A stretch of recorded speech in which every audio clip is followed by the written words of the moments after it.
அது கருதப்படுங்க சில நட்சத்திரக்காரர்களுக்கு. அப்பேற்பட்டவர்களுக்கு கூட இந்த பதிகம் பாராயணம் செய்யும் பொழுது தினந்தோறும் சிவபெருமானை வழிபாடு செய்யக்கூடிய அடியார்களுக்கு அந்த கிரகங்களால் துன்பம் வராதுன்னு சொல்றாங்க. துன்பம் வராது, சிரத்தையா வழிபாடு செய்யணும்.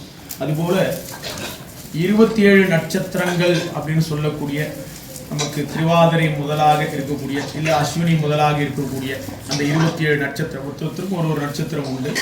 அந்த நட்சத்திரம் 27 சில ஆகாத நட்சத்திரங்கள் அப்படின்னு உண்டுங்க. நம்ம ஏதாவது ஒரு மங்களகரமான ஒரு செயல்களுக்கு போகும் பொழுதோ இல்லை ஏதாவது ஒரு செயலுக்கு போகும் பொழுதோ அந்த கிரகங்களால் அவர்களுக்கு அந்த தொல்லைகள் வரக்கூடிய நிலைப்பாடெல்லாம் உண்டு. இதெல்லாம் சாஸ்திரம் சொல்லுது. அதுபோன்று இருந்தாலும் கூட அவை நல்லனவே செய்யும். தினந்தோறும் பெருமானை வழிபாடு செய்யக்கூடிய அன்பர்களுக்கு ஆசரு நல்ல அவை நல்ல நல்ல அடியாரவர்க்கு மிகவே, அதாவது நல்லதையே மிகவாகவே செய்யும். அது கூட அந்த கிரகங்கள் கூட உபாத கிரகங்கள். இப்போ நமக்கு ஏதாவது சனி பயிற்சி வந்துருச்சு அப்படின்னா நமக்கு ஏதாவது ஒரு விதத்தில் துன்பம் உண்டுதாங்க. அதில் எந்த மாற்றமும் இல்லை. அது அவங்கவுங்க கொண்டு வந்த வினைப்பயன் காரணமாக அது நுகர்ந்து தான் ஆகணும். அதில் எந்த மாற்றமும் இல்லை. அப்படி நுகர்ந்தாலும் கூட அந்த சமயத்தில் நமக்கு அது எப்படி அந்த துன்பம் வருது, எப்படி அந்த துன்பம் போகுதுன்னே தெரியாத அளவுக்கு இறைவன் நமக்கு நன்மை செஞ்சிருவாங்க. இது இந்த பதிகத்தில் நமக்கு ஞானசம்பந்தர் சொல்றார்.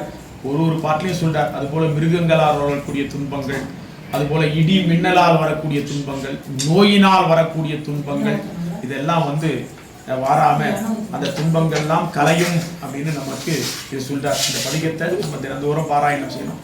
அருகில் இருக்கக்கூடிய ஏதாவது ஒரு சிவாலயத்துக்கு சென்று வழிபாடு செய்யணும். அப்படி செய்து கொண்டிருக்கிற காலத்துல நமக்கு இது போன்று கோள்களால் வரக்கூடிய துன்பங்கள், நவகிரகங்களால் வரக்கூடிய துன்பங்கள் வாரவே வாராது, அவை நல்லனவே செய்யும் அப்படின்னு இந்த பதிகத்துல சொல்றாரு.